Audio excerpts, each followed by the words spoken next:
El uso de la palabra al senador Juan Carlos Loera de la Rosa para referirse a la efeméride relativa al día del asalto al cuartel Madera de Chihuahua, hasta por 2 minutos.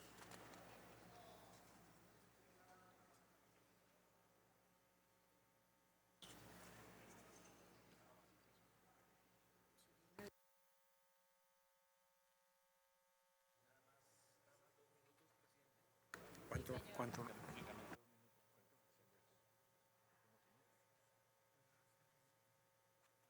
Tiene la palabra hasta por 5 minutos. Bien, buenas tardes, compañeras y compañeros. Son 59 años del 23 de septiembre de 1965. Jornada histórica para recordar la resistencia, rebeldía e inspiración que propició el asalto al cuartel Madera.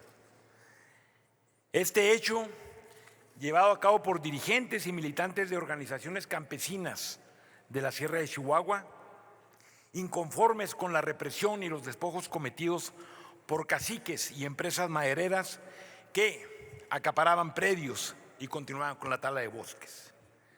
En este alzamiento participaron 13 militantes del Grupo Popular Guerrillero de la Sierra, liderados por el profesor Arturo Gámez y por el doctor Pablo Gómez.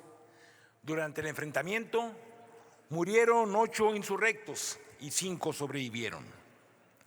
Este movimiento campesino fue una expresión del descontento e inconformidad que prevalecía en el país por la cerrazón de un régimen represivo y autoritario que parecía tener como único objetivo conservar las condiciones de explotación y opresión de la clase obrera y campesina.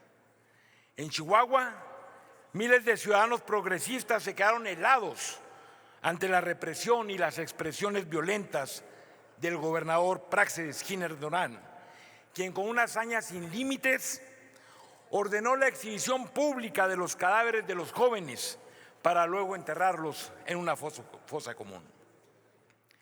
Pero este alzamiento se originó en los abusos que caciques, terratenientes y los hombres del gran poder ejercían sin control contra las comunidades más vulnerables. Y un brevísimo recuento nos dará la razón. El día del alzamiento, 202 jóvenes recién egresados de la Escuela Normal de Chihuahua tenían cercado el Palacio Estatal porque el gobernador se había negado a otorgarles plazas laborales y además se había referido a que la Escuela Normal se había equivocado en su formación. Días antes del evento armado y ante el abuso de los talamontes, Francisco Bustillos, líder del ejido La Juanota, denunciaba que 200 familias indígenas vivían en una espantosa miseria porque una empresa maderera los había despojado de sus tierras. También en esos días la Junta de Conciliación de Parral dictó un laudo favorable a los propietarios de un aserradero, mediante el cual legalizó el despido injusto de un centenar de trabajadores. Era evidente que el Estado pasaba por una crisis severa en el campo y con mayor fuerza en la sierra, donde el despojo, la expulsión de campesinos y la explotación ilegal del bosque eran sistemáticos y se realizaban con la complicidad de autoridades locales, ministerios públicos, jueces, juntas de conciliación y hasta líderes obreros y campesinos vendidos, provocando una miseria nunca antes vista.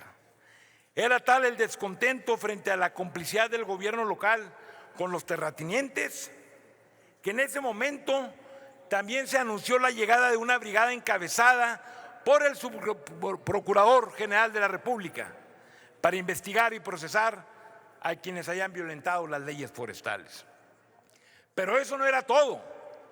También llegaría para impartir justicia agraria el mismísimo presidente Gustavo Díaz Ordaz. El entusiasmo era mayúsculo. Cada quien hacía su interpretación de la justicia agraria del presidente. Los ganaderos aseguraban que venía a confirmar la inafectabilidad de cientos de miles de hectáreas a los herederos de la oligarquía porfirista, mientras los dirigentes de las organizaciones campesinas del PRI proclamaban que la frea agrarista de Díaz Ordaz les garantizaría un nuevo reparto a los políticos más serviles al régimen. Pero Díaz Ordaz, seguramente informado del enojo de las comunidades indígenas y campesinas, nunca llegó. El tiempo muy pronto daría cuenta de la realidad.